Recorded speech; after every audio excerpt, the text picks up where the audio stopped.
adding Drew, Grant. Stop adding your friends. Who the fuck is Drew?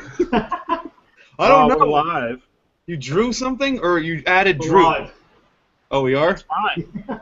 Oh, We're actually live. Live. Like, we don't start for 5 minutes. Yeah. so wait, This is the Yeah. pregame. we only go live in a few minutes? No, I'd we're just live like right to now. point out to everyone that Will has been sniffing glue, and he's very fucked up right now. Huffing, I believe they call it. Puffing, industrial inhalants. Yes. Speaking of industrial, your house looks like you're an awful industrious person. Do you work for the Bush family? Are you in Kenny Bunkport, man? I don't know why.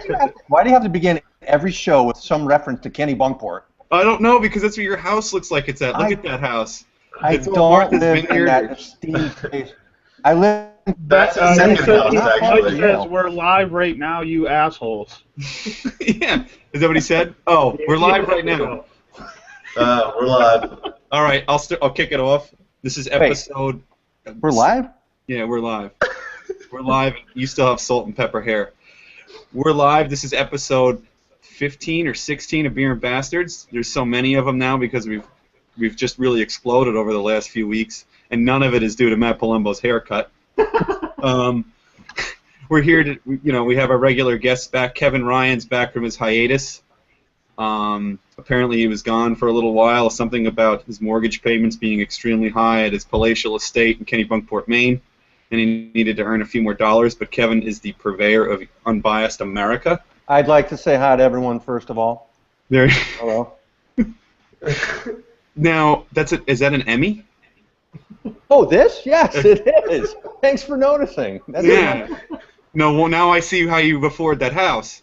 Or either that or you steal a lot of things from other people and they just so happen to be an Emmy winner, which I'm going to go with the latter. I was awarded this Emmy by the computer people who like our show. Oh, cool. So it's all of our Emmys, so we all split it. No, it just says my name on it. Really? Yeah, but I'd like to thank the Academy. Anyway. I'd like to thank Matt Palumbo for turning Unbiased America into a page people actually want to follow. That's good. He didn't even read that off his script. He just came up with that. And then, of course, we have the famous Michael Lee from Being Liberal Logic and Being Classically Liberal and Addicting If No, which is an awesome website. And if you're curious, inbox Being Liberally Liberal. What is it again? Being Liberal Logic, and make him an offer. We also have Grant Phillips from The Modern Libertarian. We Are Capitalists, The Libertarian Republic, LBGT. What else are you part of? Especially the T. The Police Benevolent Society. Yeah. Yes. The Koch Brothers Foundation. Koch Brothers Foundation, Young Republicans. Oh, and we have our guest who's with us here too, who is who I'll introduce after the famous Matt Palumbo. Are you there, Robin? I'm here. How you Hello, doing? Robin. Good. How you doing? I'm just doing introductions. I'm getting to Matt Palumbo, who's written 2 books. I believe it was. Matt, what's the name of your 2 books again? I can't remember. Oh, you really can't remember, Will? No, I remember. The one is The Conscience of a Young Conservative, which I actually have. I have it right here. I keep it in my bathroom. See that? You're And on toilet then, paper again? Yeah. And then In Defense of Being Classically Liberal, which is another excellent. They're both really good reads. They're better reads than Matt is a person.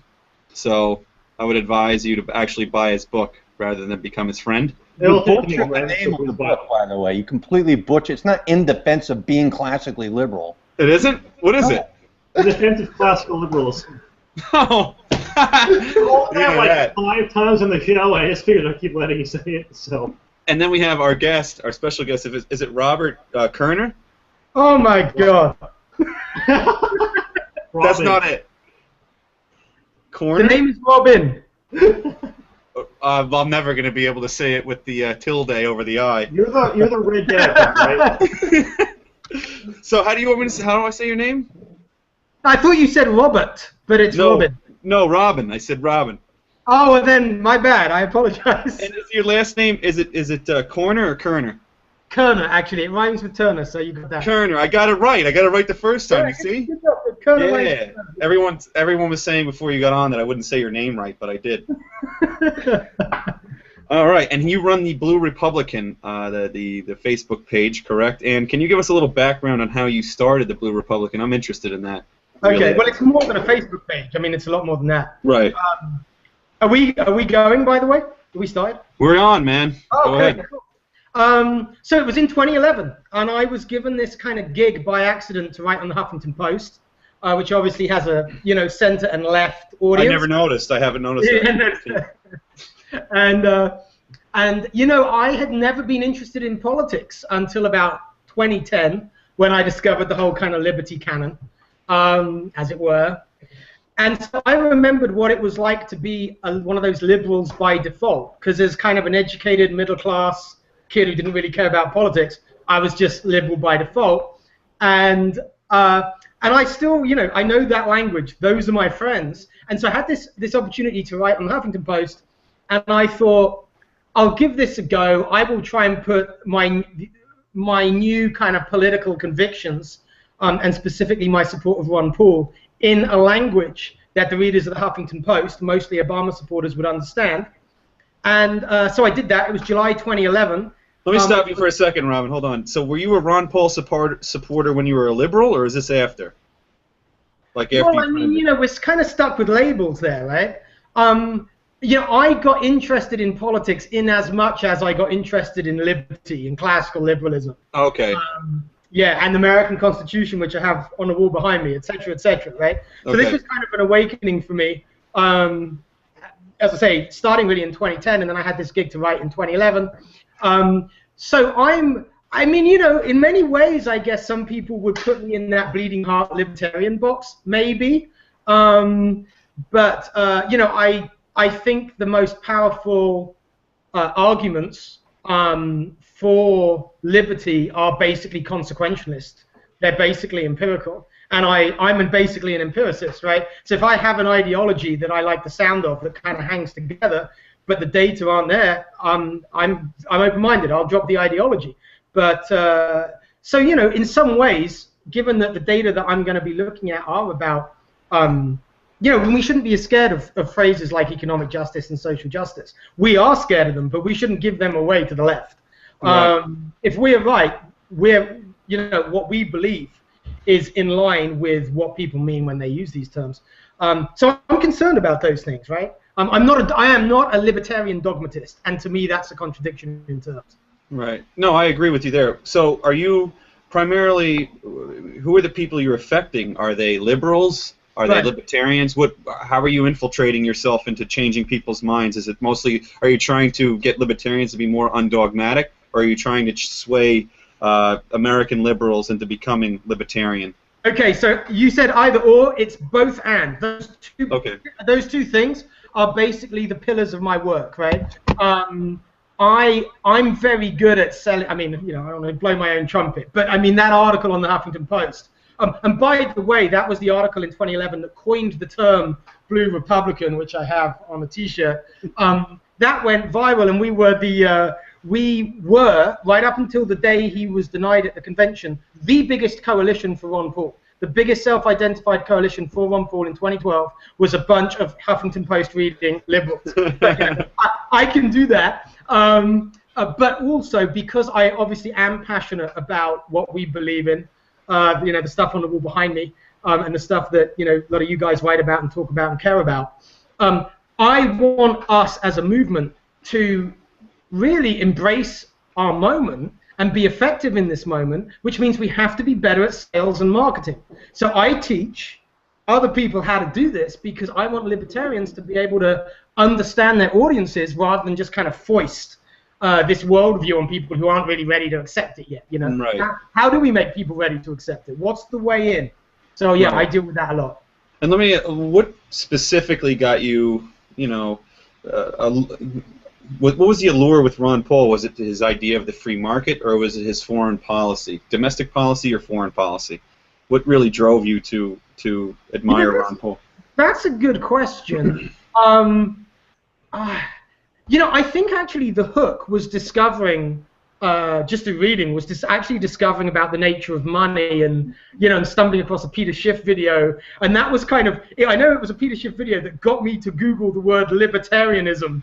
and and then look into that, discover that philosophy. I actually went Peter Schiff, Austrian economics, libertarianism, but the philosophy of libertarianism, but the political philosophy of that, and I hate the label, but I'm using it as a shorthand, right? Because we know what we mean with that word. Really, it resonated with my personality, with, if you like, you might say my spirituality, my metaphysics, my belief that the human nature, which I have been reading about for years, is fundamentally about choice and being free. And then here was a political ideology that kind of provided a context for people to live their true selves, live their true lives. So it kind of resonated with me. I think I'm most offended by the injustices that are done in the form of taking down basic civil liberties. And and obviously killing innocent children in foreign lands comes under that. So, you mentioned foreign policy. Yeah, that's a big one. I mean, that's a big one. Could I look into the eye of a mother of a young Iraqi kid and say, well, we really had to do this? No, I can't justify that. So, yeah, that's a big one. Okay, I see. Now, you said we talk about this a lot on the show, is message, how to get the message out there. Social justice to me is the free market. I still haven't heard anybody give me a cogent definition of what social justice is. As is it some kind of cosmic justice? I have no idea what that means.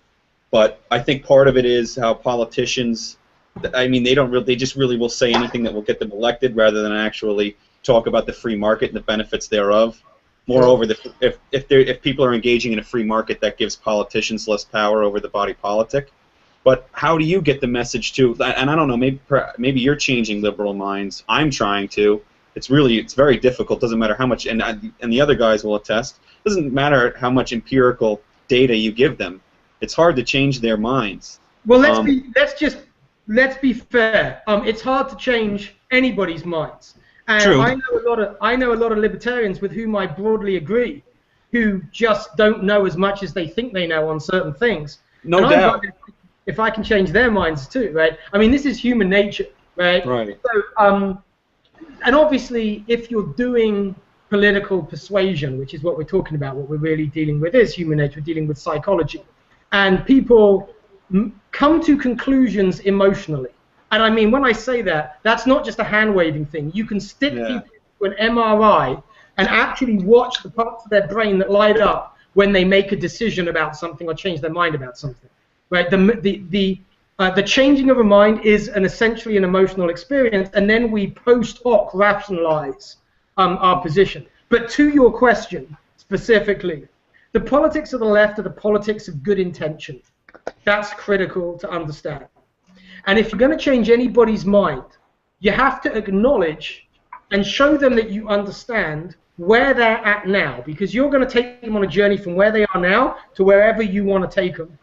So the only way they're going to come with you is if they feel that you understand them enough that they can identify with you, and I use that word advisedly because all politics essentially are the politics of identity, right? Can I imagine what it feels like to see the world through your eyes? Can I trust you because you care about the same things? So when you're talking about persuading liberals, the first thing you have to do is establish the common ground on good intention. Okay? Right. So you acknowledge the intention, and you say that you share those same basic moral goals. So that's a huge thing. I agree with you. I mean, let me get the other guys in here. I agree with you that it's about intentions. But when I tell, and I know that the other guys do this, I know all of the guys write about this, minimum wage laws, public schooling, and how this harms minorities, inner city communities, and so on and so forth. And I say, look, I don't want people to be priced out of a job. I want them to be able to get a job, get skills. I think this is horrible that we have somebody, some distant third party in D.C. or in whatever their state capital is, or their city council, telling them, how much they can sell their labor for, and if they can't sell their labor at that price, they must accept government largesse. Grant, you write about this a lot, and I'll get to Maddie too. Do you feel that it's about intentions, that they care about the intentions? I mean, if you look at it through the minimum wage standpoint of public schooling, I know that you write about this a lot. Do you think that they grasp your intentions, or are we writing perhaps or talking too much about the policy implications, and that just minimum wage is bad, and we're not talking about, well, if we get rid of minimum wage, this will help far more people? Go ahead. Well, I, for one, definitely write with the intention of helping people. You know, I don't advocate for things just because I think they're good for people they won't help, you know.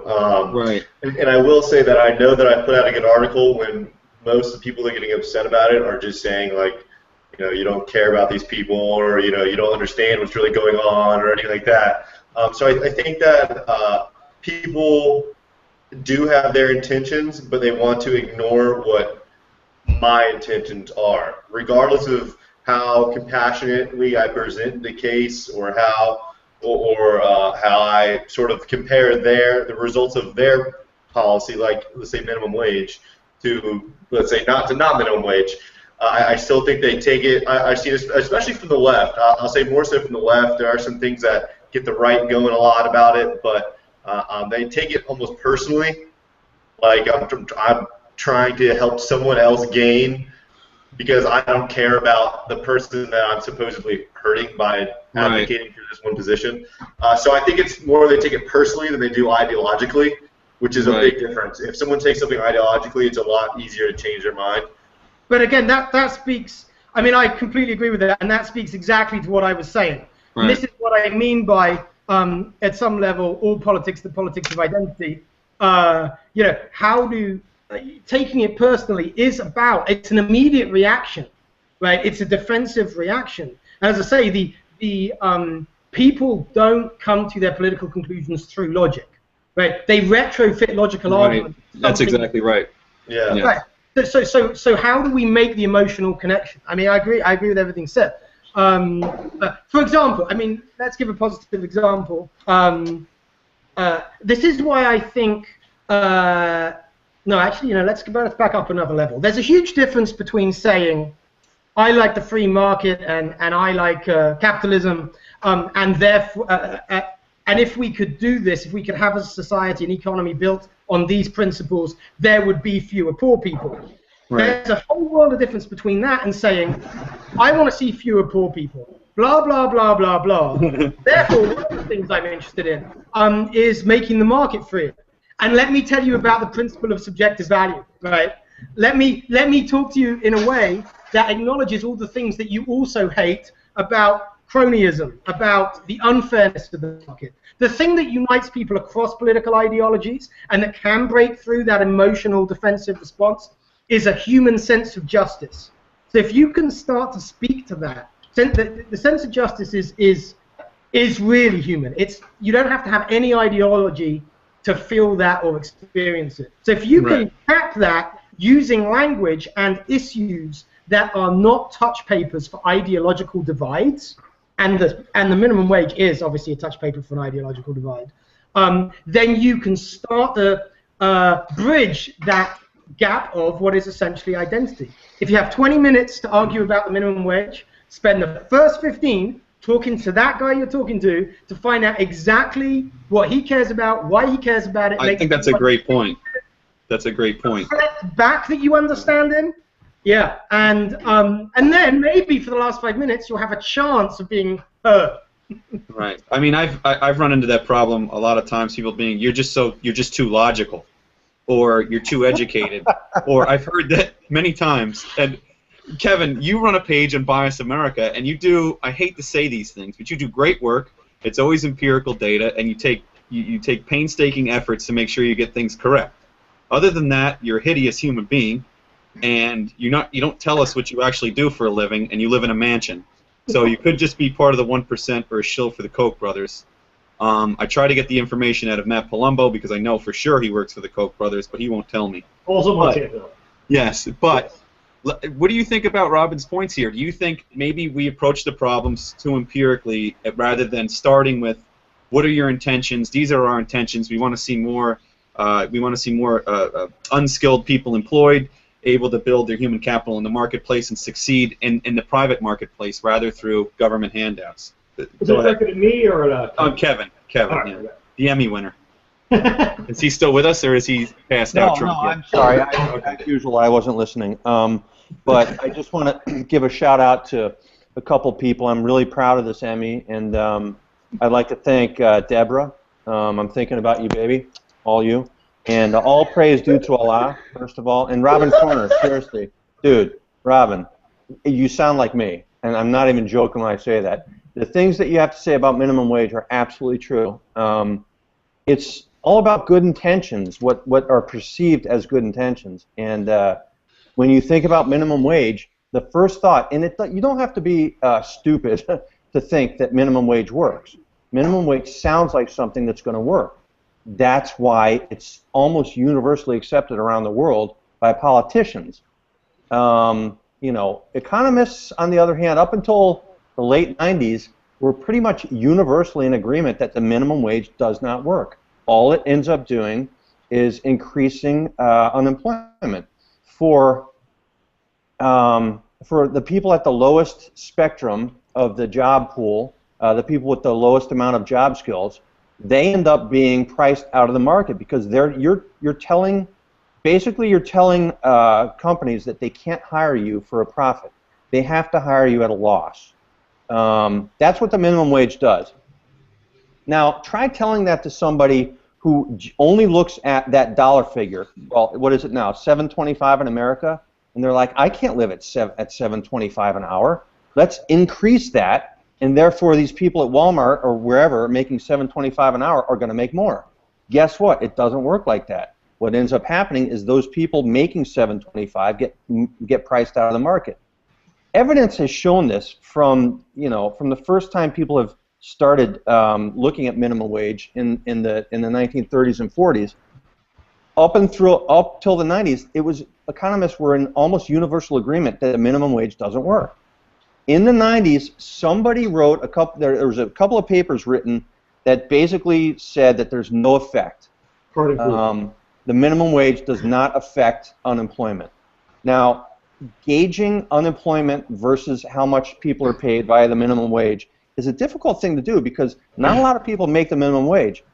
But when you start looking at the numbers and you realize it's not easy to gauge, how many people are losing their jobs, people latch onto that. People on the left especially latch onto that and say, whoa, there you go. You can increase the minimum wage and people aren't going to lose their jobs. But that's beside the point. The real point is economists all know that it's called the law of supply, law of demand. You cannot increase something, the price of something, and end up increasing the demand for it. It doesn't happen. It's a law in economics. Kevin, more specifically, when you post about this, and you do so, and you do quite a bit, what kind of responses do you get? Like if let's say you show empirical data on minimum wage and how it harms those disadvantaged people, what kind of responses do you get, say, from the left? Angry. And this is one thing, and I started a website or a Facebook page that I tried to draw in people on the left, and Robin, I tried to draw, like you said, I tried to draw in people who are not, conservative, are not libertarian. I tried to draw people from all over the ideological spectrum. And the one thing I learned is the people on the left are easily the ones most apt to cut off discussion. They're the ones most apt to flee from a debate if they see something they don't like. When you say minimum wage doesn't work, that's it. They leave the room. They don't want to hear it. So, like you said, you have to make common ground. You have to tell them my intentions are good. I care about the results of a policy, not the intentions. But here's my point and Robin's point too, and I'm going to get to Matt Palumbo here in a second. Why do I have to explain to them that I have good intentions? Of course I have good intentions. I don't know many people out there that want to enact a policy with bad intentions. I can answer that question because it's a very good question. Go ahead. Okay. So look, if I'm of the left, then I believe that good policy is policy that realizes, that manifests, that concretizes my good intentions, right? Mm-hmm. Because I believe the making policy out of intention works. Now, therefore, good policy is the reflection of good intention.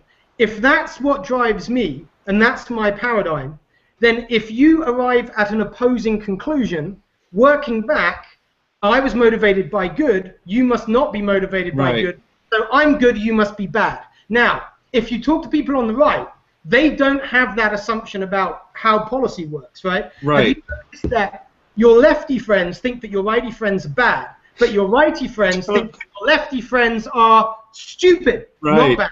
It's not symmetrical, right? So you have to understand. I mean, there's actually even, you can go deeper to this, because what you're really dealing with is moral psychology here, but we can, I mean, we can. No, you're right, because I have all my leftist friends think I'm just, I mean, if I talk to them about these things, I'm evil, they'll hurl insults at me, and the thing I'm thinking in my head is, man, this guy really wants to help and they're concerned, but just has no clue what the hell they're talking about. And you know what also? The left, one of the teams, any kind of team, sacralizes something. And the left tend to sacralize victim groups. Mm-hmm. So when you're discussing something that's going to have a direct effect on someone in a victim group, you know, you're going to, let's say there's a $10 minimum wage and you're saying get rid of it, and that guy earning $10 is going to earn $8. You're touching what they sacralize. Right. That's always the last place you want to begin. That's right. Now, Matt, you write a lot, and you write logical pieces. Mm-hmm. I mean, you did a piece on Larry Summers at the Mises Institute. There was that where you're at now? Was that where you write at like 4,000 different places? Yeah, exactly 4,000. Exactly, right on the nose. It's not 3,998. No. Okay. But you write a lot, and you use a lot of empirical data. You're not just writing. You're not writing fluff pieces. You're not writing, these emotional appeals. What kind of responses do you get on your pieces from, say, the left? Responses too from some libertarians, and we'll get into them later because they're not. I mean, don't even get me started on them. But what kind of responses do you get when you give these empirical arguments showing that, or debunking a lot of these liberal leftist myths? All right, so before I answer that, I see Julie Borowski tweeted a link to our show. So, Julie, if you're watching this, I love you. Secondly, I honestly have not gotten much of a response from the left. I think actually the most popular piece I ever wrote was the one about Carl Gibson's Opposite of America, that meme from US Uncut. Yeah. And honestly, there was like a progressive radio show that discussed that on their show, and he seemed to be impressed by most of the research I did. He agreed with most of the points I made, and he actually invited me on the show after that. So I, for the most part, gotten a positive reaction from a lot of liberals and my liberal friends. Do you think it changed their minds? Probably not. Actually, well, one of the criticisms I get from my liberal friends is that actually, if you look at my the Amazon page for my books, one of the critical reviews was that I lack emotional conviction and I'm too logical.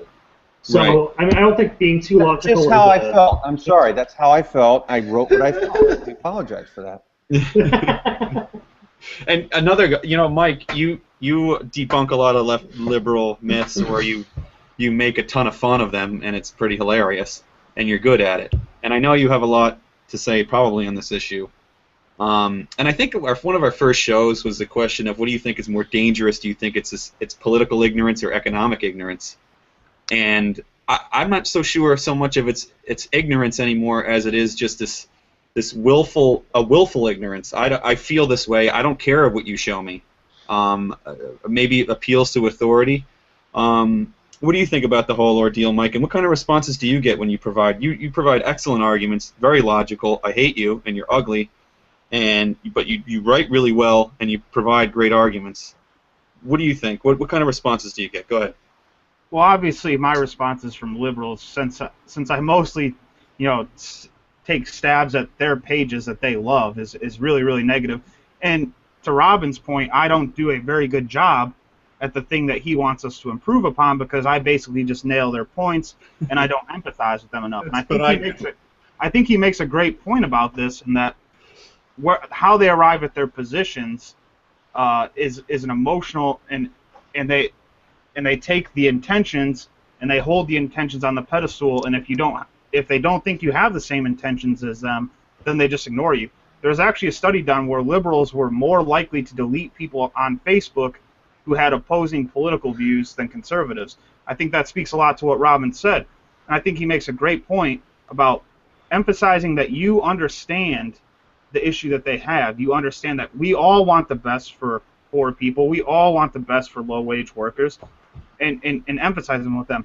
And I think one thing that needs to be mentioned here is I think Rand Paul has really started to do a great job with this, with some of the Republican outreach centers that he's opened, and talking directly with these people about the policies. Like, look, I'm in your corner here. These policies have failed you guys, and let me tell you why. I want the best for you, and these policies have failed you. And I think Rand Paul is doing better on that than any Republican I've seen in a long time, because he's not confrontational. He's not saying, well, we got to wipe all these policies out. He says, hey, let me talk to you about these policies. I understand your frustration, and I want to be here for you, and I want to understand. I want you guys to tell me the problem, and I want to tell you why these policies that you've been voting for aren't working for you. So I think Robin makes some fantastic points about reaching out to a liberal audience. I think he hit it on the head. Now, to that point too, I see, and because the liberals have created this atmosphere, it's like, oh, we need to know your intentions. It's like I see certainly a lot of Republican politicians coming out and apologizing before they say what they're for. Like I don't need to apologize for not supporting the minimum wage because I know it harms people, and I don't really care about your soft little gooey my puppy dog and ice cream intentions, while people are out there actually getting hurt by these obtuse policies that they put into place because they have a feeling in their belly. While people are out there and they don't even know that it's killing them. The public school system's a joke. The NEA is harming inner city students and the youth in this country at a greater clip than anybody. But don't mention anything about the teachers' unions. You know what I mean? That big boogeyman. The left loves the teachers' unions. But then they're out there saying, oh, minimum wage helps unskilled workers. I don't understand it. It's like, how can they not piece that together? And why do I need to apologize for it? You know what I'm saying, Ron? That pisses me off. Who says you have to apologize? Because if I got to approach them like, oh, my intentions are that, I don't want anybody to get hurt, and why do I need, this is what, the whole reason I'm doing it and I do all this research is because I don't want them to. Because you're talking to people on the left and they think they own it. That's why. Why do they get away with it? Well, I don't want them to get away with it. Them. So they can't understand that if you really are like that, you are not one of them. That's the problem. Should it be that way? No. No, you're right. We're stuck with it? Yes. Okay. And the other thing is, you can kind of go one step even back. It's not just you saying that your intentions are good. It's you completely acknowledging with feeling, not just making a statement. Can you imagine? Can you feel what it's like to be moved in the way that they are to support what they support, right? Because what you're going to do is express that emotion authentically from feeling it, from empathy. Somebody brought up the word empathy, and it's hard. Empathizing with people who you know are wrong is hard, but it gets you so far, right? And if you get on Facebook and let's say talk about the minimum wage and you say, okay, I care about the same things you care, now here's my anti-minimum wage argument. That's a very different thing from having built a kind of a relationship, bridges that are based on shared vocabulary, shared positions in other parts of politics and economics. You have to find those over time, and I'm sorry it's this tough, but if you want to play this game, it's tough. No, I totally get it, Robin, and your points are they're excellent, and I think everybody here would agree with you. So that's why I'm going to have to go the opposite way and say, look, if these guys want to crawl over the wall that liberals put up, that's totally fine. If you want to make a little door, you want to walk through, that's okay. I'll be smashing them down. I'm going to get in the trenches with these people. I'm going to go after them. I don't care. You know why? Because their intentions are misguided and they're wrong. And it's hurting people, and that pisses me off. But you need to remember that you and I and everybody on this call are wrong about plenty of things too. No doubt. So don't you get on the high horse because of what they have to be wrong about. No. If I'm wrong and if I don't know an issue, I won't talk about it. But I literally study all day long because I don't want to be put in that position. I know like if I'm arguing about minimum wage laws, I have the empirical data to back up my claims. I mean, if you hear Mike, he's always coming up with statistics. Kevin comes up with statistics. We all write. Maddie has statistics. Fran has. We all know this because we're steeped in this. And then I have somebody on the street that hasn't done a lick of work. Nothing. They heard Hillary Clinton say something stupid with that dopey smile on her face, and they take it as empirical evidence. And then they're going to tell me, like, I don't go to work one day. I miss out on $200 because I'm reading Thomas Sowell's Basic Economics for the 10th time. And then I got some guy on the street telling me how economics works. It kills me. If you don't want to deal with those guys on the street who think they know stuff they don't, then you shouldn't be doing any politics at all, because that's most of politics. No, I love doing it. I love doing it. But when I'm going to do it, I'm going to rip them to shreds. And you know what? Like you said, look, if it's an ideological, it's a feeling. So at first they're going to be hostile to you. But I know what they're going to do when they leave. They're going to be like, man, maybe I'm wrong. And they'll look at it later when things calm down. Well, you know what? Go ahead, Robin. I'm sure that happens one time in 1,000. But, you know, one of the mottos of Blue Republicans' mottos, we have a couple. One of them is liberty with love, but another is winning supporters, not arguments. Because when I got into the pretty good. I hate it, but it's good. Yeah, I was on the receiving end of arguments by people I agree with, and by winning the arguments, these folks are guaranteeing that the person they're arguing with will never become a libertarian, will never be interested in free market economics. You've seen that, man. We've all seen it. So what do you want? What are you after? Well, here's a little disclosure about me. I will go, if I'm talking to people even that have the same argument as me, and if they give me the argument and I feel that it's not sufficient or it's a really terrible argument, I'll be like, that's the worst argument for minimum wage I've ever heard in my life. I do the same thing when we got alone. Yeah, so, I mean, it's like, yeah, I'm all about the argument because I think logically, if you have a better argument, someone should accept the conclusion. Mike, you were shaking your head. What experience do you have? But they don't because they're human. I know, but I mean, hell, I'm human. I mean, I'm an Italian Catholic kid from New York. I wear my emotions on my sleeve. But at some point, you have to think like, let me think about this logically rather than my gut feeling. Like I've had a lot of gut feelings that are incredibly incorrect. I don't. Kevin, what's your problem? You have your hand over your face. We need a new host. God, you see, I've already been fired by the old guy with salt and pepper hair. No, but let me just go. This has been tried. This has been tried before. Do you know a president who tried the approach of being a compassionate conservative, and do you know how that worked out? Yeah, it was George W. Bush. That's right. How did it work out? Here's the thing, Kevin. Compassionate conservatism. That's such a joke. That's apologizing. I'm apologizing for being a conservative. This is ridiculous. Do you know? But how are you going to make friends if you're not, reaching out to the other side? I don't want to make friends. I don't want friends, man. I want people to be better off. If that means I got to break some eggs to make an omelet, that's what I got to do. People are a million times more likely to be persuaded by people they already trust and would call a friend than those who they do not. Robin, you have great arguments. It's really bothering me. It's the pipe that you send the persuasion down. Yeah, those are good. No, Robin, I agree. You have great arguments. I'm just going to have to be the devil's advocate. You like good arguments, right? So you're going to agree with me now. No, I agree with you, but my emotions are telling me no. And I think you have very bad intentions here. You're liberal now. And you're just a liberal.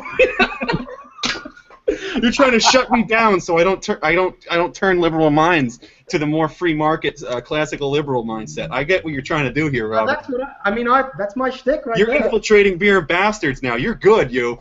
You're really good.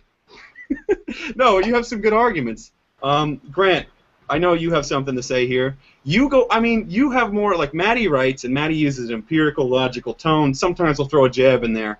I notice you have a few more jabs in your writing. Whenever I read you. I'm a gloves off kind of guy, especially when it comes to the people who are the source of the information. Like if I'm writing something about Elizabeth Warren or Bernie Sanders, they are just so incredibly dumb and just spew so much bullshit that it really gets on my nerves. And like I gotta take I'm gonna put out a piece this week about Bernie Sanders. I take a few jabs at him. But as far as like talking to liberal people, it's like talking to a brick wall half the time. I mean, you went to that. And Will's right. You do gotta break a few eggs to make an omelet. Like I'm with you. You gotta shove it down their throat sometimes. Well, I saw your post on. Gets you so far. Let me get another question, Grant. I saw you went to that movement in Philly is Baltimore or something. What was that last week? Yeah, it was last Thursday. And you were really, you were far more. You handled that with, more of it, and for lack of a better phrase, kid gloves than I would. You were talking about this one kid doing these dances. I would have been out there and been like, hey, doesn't this kid have to get to school? What the hell is this? Well, it was 4:30, so I mean, it is. Oh, it's 4:30. He should be doing his homework then, Grant.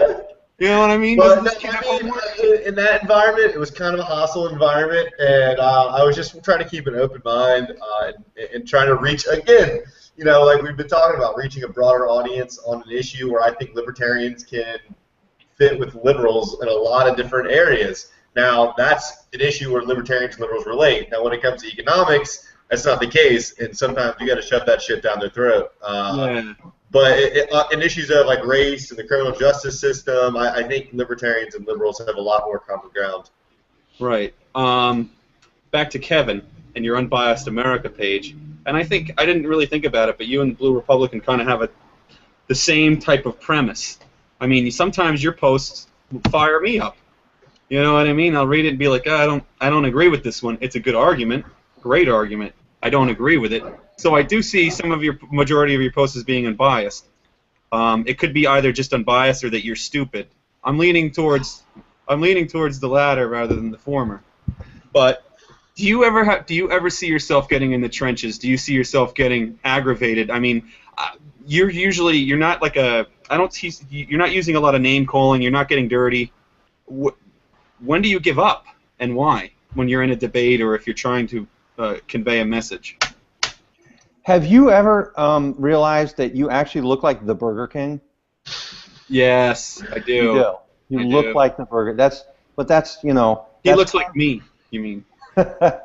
No, I do. But this is where I started from. I don't want people to know my ideology. Now, everybody has ideologies. I don't want people to know what mine is, but it's pretty obvious at this point I'm not liberal. But I want liberal people to come to my page, and I want them to listen, and I want people to actually take me seriously no matter what ideology they come from. It doesn't work if the first thing you do is smack them down for being wrong. You know, you don't think the way I do, therefore you're wrong. The first thing you have to do is reach out and say, listen, I know you have good intentions. I know damn well. And this is absolutely true. And everybody here has to admit this.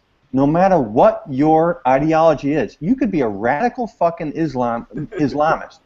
You have good intentions in your head, okay? Everybody in the world, except for a few psychos like Palumbo, have good intentions in their head. Once you understand that, getting along with people is much easier, Will.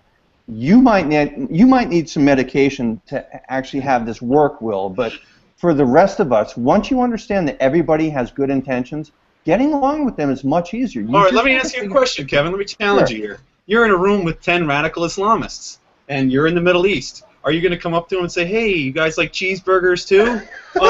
Hey, let's talk about puppies. I love puppies. Come on, man. Sometimes you gotta, wars would never occur if this was the case. No. I don't think everybody has good intentions. Go, Robin. Go ahead. Oh, fuck you! Assalamu alaikum. Kevin, what would you do? Okay, let's go to Kevin. Answer that question because it's very hard to answer. All praise due to Allah, first of all. Second of all, I just want to say that, no, obviously you can't speak the same language as somebody whose culture is completely different. I'm talking about people in the United States, people who are liberal versus conservative. You know, I mean, I'm glad you cleared that up. They have the right intentions. As long as you understand that, you can actually sit down and talk with a liberal, and you can find common ground. Okay, I'll accept that. Did you know that you're actually your internet connection is so good because you make so much more money than I or anyone else in the entire world does that I could see every pore on that face that looks like it went through a meat grinder? Like a chicken breast? That's why I use Biore before every one of these podcasts. Yeah, that is incredible. Your Emmy, I can actually taste the plastic on that fake Emmy. It's not. Oh, fuck you. It is plastic. It's not.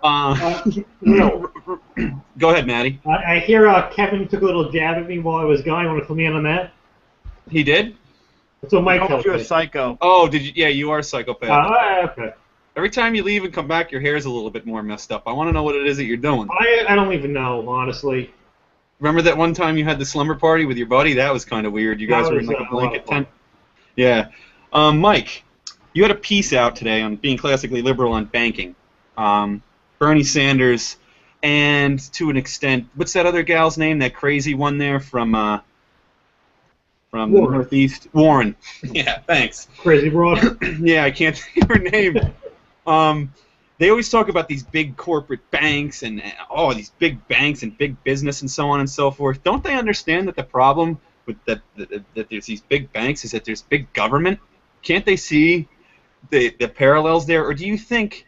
And here's to Robin's point. I don't know if their intentions are good. I think that they're just demagogues to the core. I mean, was Juan Perón's intentions good?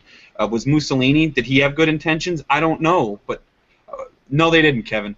But what do you think? What do you think? Do you think they're just stupid or demagogues? Oh, I think it's different when you're talking about Sanders and Warren. I wrote the piece on Bernie Sanders earlier today, and I think he's completely sincere and has great intentions. I just think he's wrong. I think it's kind of ironic. Warren's actually been beating this drum a little harder than Bernie Sanders, which is actually more ironic. Bernie Sanders voted for Dodd-Frank, and Dodd-Frank's what created a lot of these problems because the financial regulations caused the small banks to have to consolidate into the big banks. Right. So that actually created the problem with the big banks, and now Bernie Sanders says, oh, we have to break up the big banks. Well, why did you vote for that bill, Bernie? But I think he does have good intentions. I just think he's stupid. Now, Elizabeth Warren, on the other hand, I don't think she has good intentions. I just think that she wants a political career. Because Dodd-Frank created the Consumer Financial Protection But you pointed Bureau. out that Sanders supported all that. He did. He supported all that, but I don't think he realizes. I don't think that he connects the dots. He can't be this stupid, Mike. I think he. But listen to this. Elizabeth Warren, and this is the thing. I think Sanders is a stupid. I just don't think he realizes. But Dodd-Frank created the Consumer Financial Protection Bureau, and the first head of that bureau was Elizabeth Warren. She wrote the policies on this stuff. You know, people don't have a memory that spans more than 5 years. That's a problem because Elizabeth Warren wrote the book on this stuff. Her policies and her suggestions were what created this mess. And now she's beating the same drum as Bernie Sanders. You can't tell me she believes any of the stuff that comes out of her mouth. She was the one that headed this whole thing 5 years ago. So it's crazy. You vote for a bill that creates a problem, and then you blame the problem on capitalism. The problem is the bill you signed 5 years ago. If you regulate the banking industry too heavily, of course the small banks aren't going to be able to compete with the big banks. But don't you see how advantageous that is to Bernie Sanders and Elizabeth Warren? Let's keep blaming the market while we take over more of the power. Don't you see how that could be advantageous for government and their self-aggrandizement and for them to take more economic power from the individual, and along with economic power goes political power? I mean, I don't know. I question their intentions here. I'm not as convinced as you, and that's why I say I get down and dirty with these people, man. I would go at Sanders and be like, "You're a fool, an old fool." I'm with you with Elizabeth Warren. I think Elizabeth Warren wants a political career. She wants more power, but I just think Bernie Sanders is just straight up stupid. I mean, I don't know any way to put it. I just think he doesn't know what he's talking about. You're far too kind, Michael. But yeah, if that's kind. Elizabeth Warren, I agree with you. Sanders, I think, has great intentions. He's just completely misguided. Warren, I don't know what her intentions are. Let me get to Robin on this one. I'm interested in Robin's take. I mean, Sanders and Warren, it's like, well, the problem here is big banks, big business. And what they don't understand is big business and the big banks, a lot of them, not all of them, have gotten big because of government policies that favor big banks and big business. So their answer is more government. Do you think their intentions are good, or do you think they're populists and demagogues? I mean, I think they're the latter, but perhaps you think they're the former. I don't know. You know, I've hardly met anybody in my life, and I bet this is true for you, that actually wants to hurt people. And Robin, I don't think they want to hurt people. I think they want power at our expense. I know a lot of people, politicians, that want power. By my definition, if I am going to have something at the known expense of somebody else, that's hurting people. If I don't know and I want to persuade people, especially if I want to persuade people that have those misguided views, as I deem them to be misguided, right?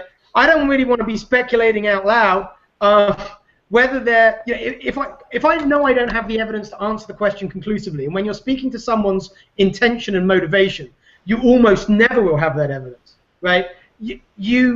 I think all it can do is hurt you. Like, I think even, you mentioned Mussolini, right? Now, Mussolini is someone that most people would say, not a good guy. But if you were in a room with Mussolini, and you wanted to change his mind, and you wanted to do any good when this guy has his hands on power, you better find something you can agree about so that he wants to hear you. I would agree with him on a few things. Trying to assassinate him is about the only thing I would agree with him on. Do you want to do that? But do you want to do that with Sanders? Do you want to do No. What, No. assassinate him? that? So my point stands, right? I want to verbally assassinate Sanders. I mean, the shtick is never make it personal. It's always a choice. It's always a choice. Right. To say, from my paradigm, your sincerity is very questionable. You're going to understand more and be more effective if you say, okay, until I conclusively have evidence to the contrary, I'm going to use your sincerity as part of my working hypothesis, and we'll go from there. Yeah, most of my friends are lefties, and they completely, because they are not read, they haven't experienced the things we've experienced, they think, yes, just because this regulation caused this problem, that just means the regulation could have been bad or insufficient or whatever. And now we've seen this problem and we have more data. Let's do it better. That's not an unreasonable position. But here's wrong. You're right. But it's unreasonable. Here's the premise of my position, though, and this has happened many times throughout history. Is that those people you mentioned, your friends, and we all have them. All my friends are on the left. They don't look at these things. Low information voters. Yeah, I love them. God bless their hearts. They know nothing about politics or economics. But I mean, it's kind of endearing, really. I almost I want to give them a hug. But the thing is, you get leaders. You get leaders that come out here, and it's like a marketplace, and there's a marketplace for these economic illiterates and political illiterates, people that haven't read the Constitution, and these people see this. Sanders knows this. He knows the arguments against his claims. He knows that most of the things he says is absolute, utter drivel. But he's going to go out there. I don't believe that he honestly, because it's so much work. It's so much work to maintain a life where what you say and what you believe are different things. Most people don't. I think every politician, left and right, does that. I think it's just a matter of degree, and I think okay, off the charts. That's true, but you said something much stronger than that. You picked on a guy with a different point of view, and you said basically everything this guy says is drivel. That's true. Now look, essentially everything. Everything. But I think your point, correct me if I'm wrong, was that you were saying that he believes it to be drivel, that he knows. Yes. No. And I get into a lot of debates with people on this. You know, and from We Are Capitalists, Grant, Jason and I have talked about this many times. And I mean, I think there's this intellectual class that think they know better. And I think that he thinks that, I'm going to say whatever I can to get power because I can run this better than the free market can. So I'm going to say all this garbage. I know half of it's not true, and they're going to put me in power, and I'm going to fix everything. And they get this inflated head, and I think that's how a lot of these people get into power, and we end up paying for it.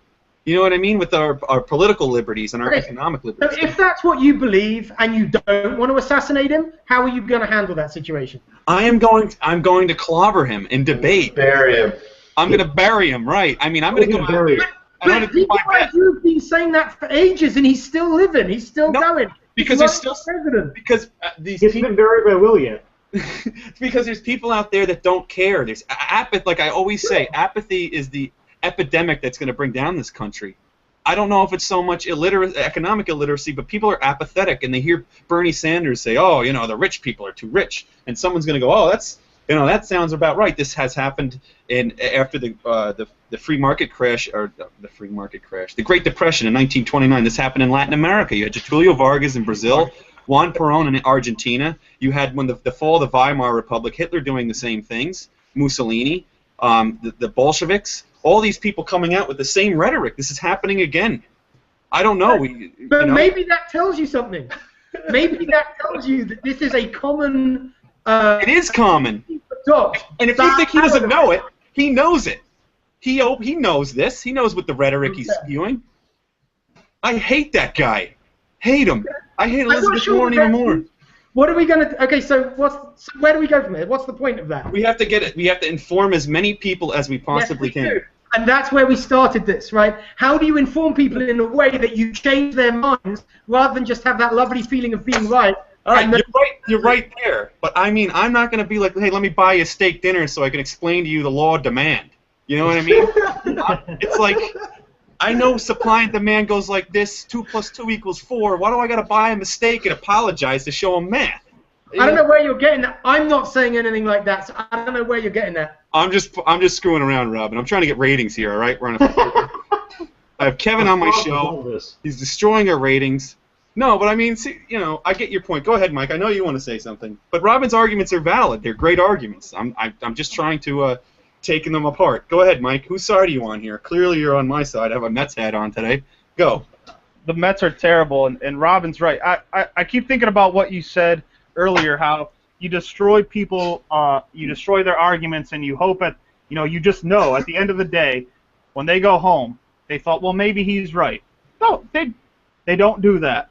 They think that you're an asshole. That's what they think, and that's all they care about. Mike, they already thought I was an asshole before the whole conversation started. You didn't win any hearts and minds. An asshole. But that's an important point. That's a really important point.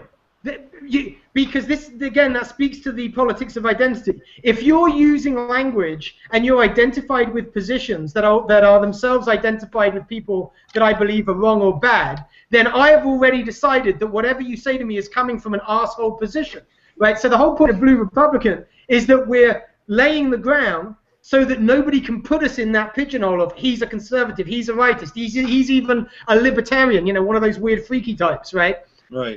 That article that launched Blue Republican was so successful because I used the language of the people I was writing about, and I was writing to, and I didn't use any of those labels or vocabulary that are red flags for those people, right? So give me some red flag words, and then Mike, we'll get to what you want to talk about. I'll go to you after this. But what are some of these red flag words that I shouldn't use? Is it like math or science or law of demand or economics or truth? What are the words that we should seriously though? No, I'm going to be honest. You make a great point here. I'm not making fun of you. I'm just poking fun at the argument. And but what are some of the words that we should keep in mind? Well, so there's two sides to it, right? Like, use the vocabulary they do use, like social justice, and don't I can't use that word. I can't do it. Well, it's your choice, man. Depends what you want. It means nothing. It actually means nothing. You're missing the point entirely. You're right. It has as many meanings as it does people who use it, right? But it signals something. It says, you can identify with me. I understand where you're coming from. I use the same language as you. It's signifying a cultural kind of connection. And and I actually wrote an article called "Your Problem with Guns or Gays is Not Political," all about how most divides that we believe to be political are actually cultural. They come out of different experiences, having different kinds of friends who talk about different kinds of things, and you've got to bridge that gap. But it's really a cultural gap, not a political one. But we retrofit our politics to a cultural gap, right? So again, if you want to be successful, just understand that. I can go on about this stuff forever, Will, obviously. You're a very level-headed guy with good arguments. That's more I could say about anyone else. You know what? I wouldn't even say they're arguments. I would just say I'm making observations and stating facts. Okay, Robin, there's no negative connotation to the word argument, all right? Arguments are good things, very good things. Debate is a great thing. Only liberals dislike arguments. Like Kevin said, they run from them. That's not true. You should see the religious conservatives that are in my audiences when I'm talking about the Constitution. They're every bit as dogmatic, some of them, as some of the hardcore progressives. And by the way, I've met libertarians who are every bit as dogmatic as... No, look, Robin, I'm with you. Libertarians piss me off to no end. I would say that there's certainly a wing of libertarians, and we all know this, that are extremely dogmatic. It's Mises, it's Rothbard, and nothing else. Yes, no doubt about it. And the state is the boogeyman. Anything run by the state is bad.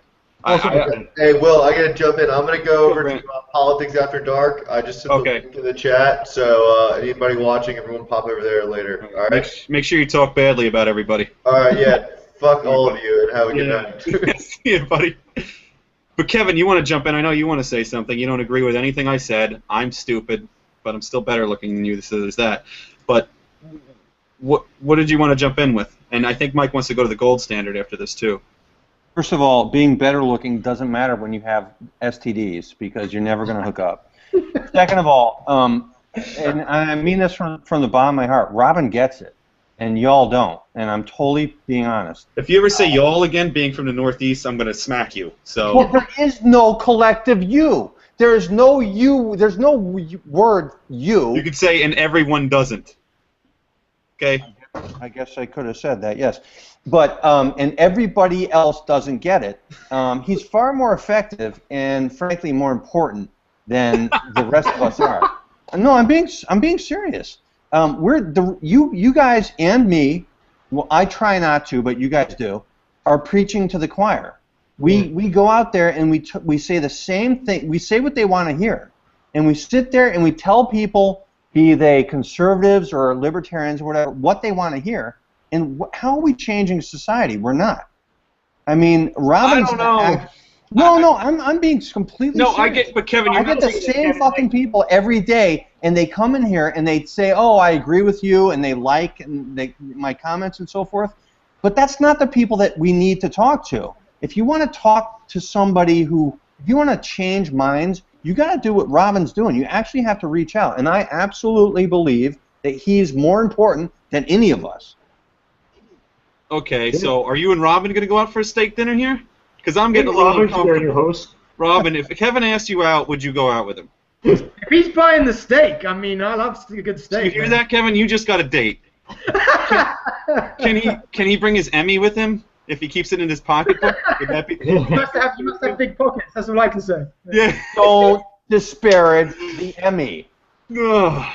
So, but here's my point. Look, online, certainly in the Facebook community, I go after libertarians a lot more because they're incredibly dogmatic. I am not preaching to the choir.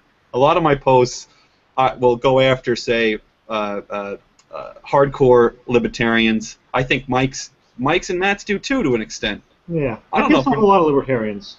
Right? I mean, I get called a statist more than anyone else. So I'm not more than you, but a lot of times. I get called a statist all the time. Yeah. How many times has a liberal actually said, "Geez, Will, you're right"? No, I mean, I've convinced people that aren't dogmatically inclined, what I would call the drones, man, that just don't care about the truth. You don't matter. You don't matter, Will. You're preaching to the choir. And seriously, you look like Burger King, and you got to get rid of that beard, and that's all that fucking matters. All right, fine. I hate you, Mike. You engage with liberals sometimes. Gold standard. You and Carl Gibson go at it, and you just destroy his arguments. And Carl is a great guy. I mean, he is a nice fellow when you talk to him face to face. When he's on Facebook and his arguments are atrocious. I mean, they're awful. Do you think that you should, when you talk to Carl, be like, "Hey, Carl, you want to go to a pool party with me sometime? Maybe we could share strawberry orata or whatever, margarita, whatever they call those things." Strawberry orita. Yeah, strawberry orita together with an umbrella in it, and we could talk about how great Kevin is. Or do you feel it's more effective to go after their arguments and try to convince them? Well, it's clearly not effective. I mean, that's the thing. I mean, Robin's right and Kevin's right. Yeah, I mean, it's fun. It's fun to be right. Don't get me wrong. I love destroying an argument or a debate logically. It's a great time. But Robin and Kevin are right. You know, you're not going to change it. Have I changed Carl's mind at all? He's still glued to that same position, and I've argued with him for 50 comments at a time. I've argued with him, and he's still running US Uncut, and he's still posting the same stuff. So where have those arguments with Carl gotten me? Carl has not changed his mind one bit. Robin has changed people's minds, and I admire that. That's why I wanted to bring Robin on here, because I noticed the Blue Republican movement, you know, during the 2012 election, and I thought what they were doing was amazing. I saw these liberals are coming on YouTube, making videos about how they were disappointed with Obama, and how many liberals do you see say they're disappointed with Obama? But Robin started a movement where people were making YouTube videos, switching over because they were disappointed, because he reached out to people and got them to change their mind, and I think that's impressive, because I haven't done much of that. Okay, so you can go out with Kevin and Robin on their steak dinner adventure. You both can eat steak and talk about how you can warm the hearts of liberals. Let me give you a little bit of love too, because you are having a hard time here now. Because yeah, you know, it isn't quite either or. There is, of course, a place for good logical argument, but when it works is when you've built the relationship, let's say with your lefty friend, and they've got to a point where they ask you for your opinion. When they ask you for an argument or when they ask you for an idea or an opinion, then and you take that as the way into your logical argument about the minimum wage or whatever. When they signal to you that they're ready for it, then that's when you deliver it. That's when the missile will get through. Right. But you know, it's the paradigm, the commitment to the paradigm, which is keeping out your logic, is an emotional one, and that will only be broken down through trust, which, you know, as the building of trust, as say, and through a series of emotional experiences, which is why we have to do that emotional work. It's not the logic has no effect at all. You have to give them the logical argument that they're going to retrofit to their changed mind. They have to have that. We all need that too. But it's just like, you know, rather than 100% logic, 0% emotion, it's 85% emotion, 15% logic. Right. No, I agree. I've seen it. Jump in for 1 second. Go ahead. You mentioned Carl. Carl Gibson came on here. What did he do? He came on here, and when he left, what did you all say? He's a nice guy. He was a really nice guy. Yeah, exactly. He was a nice guy. Everybody was sympathetic to him, at least personally, and he came on, and that was his goal for coming on here. It wasn't for him to be convinced of what we were saying. He wanted to convince us that he's a good guy, and because of that, we listened to him a little closer. That's what I mean, he's got a million fans on US Uncut. I mean, we don't agree with what he says, but he says it in a way that makes us listen. Yeah, going off that point, I was actually going to add it to Mike. I mean, I've written entire articles debunking Carl that have gotten millions of hits and then hasn't convinced him. So I think the solution is I need to have Robin ghostwrite my articles. Yeah, and he could make sure you don't put in all those nasty words that the libs aren't going to like. You know what I mean? True. Like, no, I mean, honestly, I'm really glad we had Robin on tonight. I think there's a lot of interesting. That's a good point because, yes, Robin's arguments are good. I'll give him that because I've seen logical arguments fail firsthand. Again, I've had people say to me, "Do you have feelings?" As if the truth cares about how you feel. See, I adhere to the truth. I don't really care about someone else's feelings. I care solely what's true, and what's true is exogenous of one's own perception and their mind. And I think that a little bit of ridicule is necessary. You should read more quantum mechanics if you believe that. I do, and truth does exist, and you should maybe read more physics. Truth exists, but you said independent of the mind. That's yes, most definitely.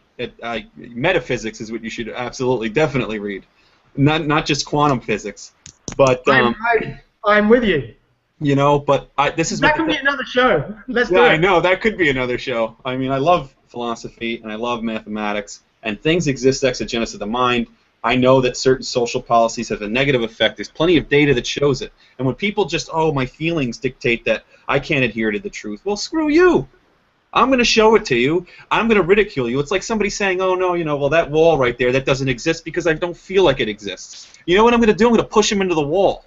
And I'm going to go down, does the wall still not exist? As they're holding onto their nose. You guys you can take them out. You can play cards with them and be like, please believe me that the wall exists. I'm going to flat out show them they can either accept it or not.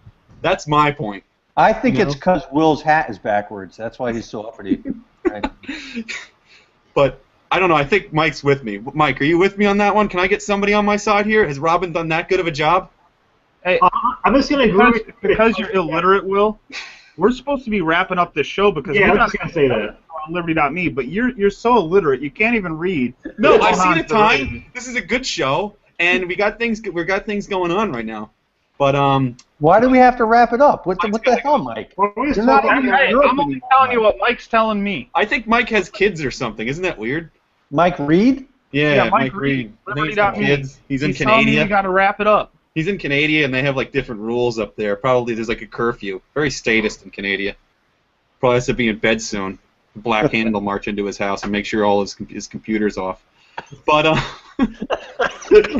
but I just want to say, Robin, thank you so much for coming on. My pleasure, guys. I just started following your page. It's excellent stuff. Your arguments are awesome, and you bring up great points. And I really hope you convince a lot of people.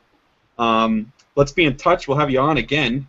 I'd love to. You got it. And follow the Blue Republican. Is there anything else you want people to look at? So bluerepublican.org is our main site. I am now the communications director for a pack for Rand Paul, readyforrand.com. Oh, very cool.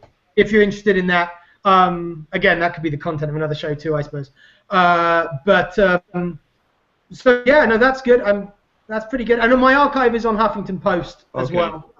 Most of it. All right, and I just want to mention too, Rachel Mills' show, Politics After Dark, is coming on, or it's on now, and Grant is on that show. Her show will come on every Wednesday after ours, and Julie Borowski is having an event tomorrow, I believe. You can get Liberty Me. We'll have the link all over the place. You can't miss it.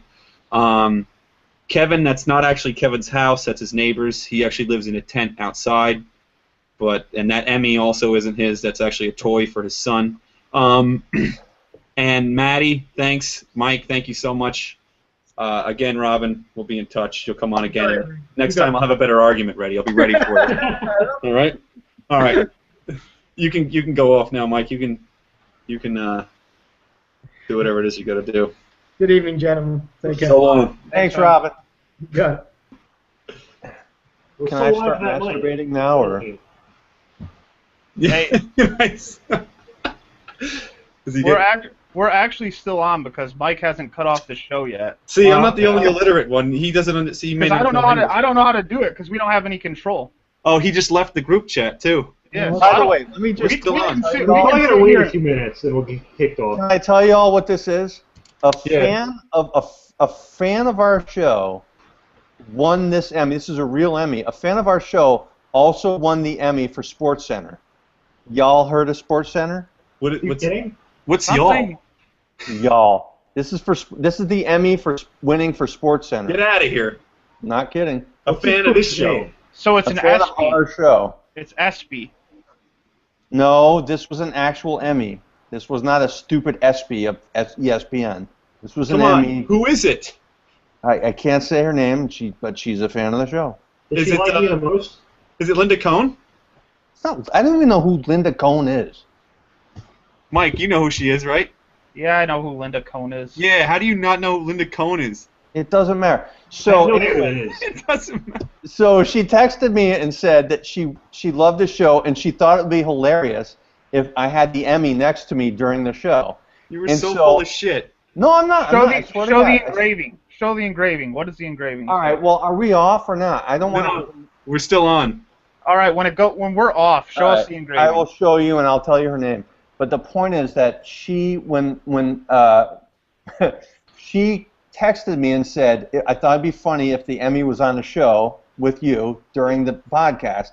And so a day I wasn't here, she came to the house and put it on the wood pile outside my house. Get out of here. In the mansion. You came to the mansion, right? Yeah, my gigantic estate. Yeah. And I came home and there's a fucking Emmy on the wood pile outside my front door. And I was like, what the fuck? True story. Honest to God. Come on, Kevin. There's got to be something. She's not a fan of the show. This has got to be made up. Yes, I'm not kidding. We have about 2 fans. Kevin, text me what it is. Does anybody have Mike Reed's number so we can text him and ask him how to end this thing? No, but you can. The only reason we want to end this is so we can know who this Emmy winner is. Yeah, I know. That's what I want to know. I know. We can't end the show because we don't have any control over the thing. We should this is where do I live? Y'all know where I live. What state do I live in? You're in Connecticut. Yeah, you do live where the mothership lives. I know. Where is ESPN located? Yeah, I know. Yes, it's in Bristol. Connecticut. That's exactly it. And you're in Greenwich. Not in Greenwich. Connecticut's like this. Connecticut's like the size of my thumb. This will be back in like 5 minutes. He said he would. Right. Well, we're still on air, so there's still people watching. Are we really still on air? Yeah. Well, let's keep we're talking. still. First of all, Will, you did a horrible job tonight. I mean, it was fucking. Yeah, you did. pathetic. It was terrible. I hate you guys. Shut up. Seriously, that former Democrat kicked your ass. It was entertaining. What are you talking about? You Was make it a good point. entertaining? I had to take. You guys are all kissing his ass. Somebody has to take the opposite viewpoint. Kevin, your lips are still attached to Robin's ass. That should tell you how bad your hosting ability is. He's actually, dude. He's a great guy. He's perfect. Just like you said about Carl Gibson. But he's not a mindless Great drone. guy. I think I'm going to be a liberal. That's what you said after Carl Gibson left the show. No, that guy was great. I mean, he was great. funny, has a good sense of humor. You know, there's a lot of people that can't handle our humor. But that's why he has a following and you don't, because you are absolutely just astonishingly bad at what you do. Look, but I mean, do you see Thomas Sowell out there writing all fluff pieces? You know how many minds he's changed? Come on. Milton Friedman? You think Yeah, they do, though. They do that. People on Don't the you left have start, heard of Mike. Thomas Sowell? No, I mean, like, the minds, Thomas Sowell has changed. People that are looking for information. I don't know how many liberals have read his books. I'm assuming more liberals have read your books, Kevin. Zero. Nobody's read Thomas Sowell. Nobody. You have, just because you don't read doesn't mean everybody doesn't read. First of all, you couldn't even read tonight. On air, you were like reading the wrong word. What were you saying at the beginning? That was, he invited his friend Drew. It's It a wasn't small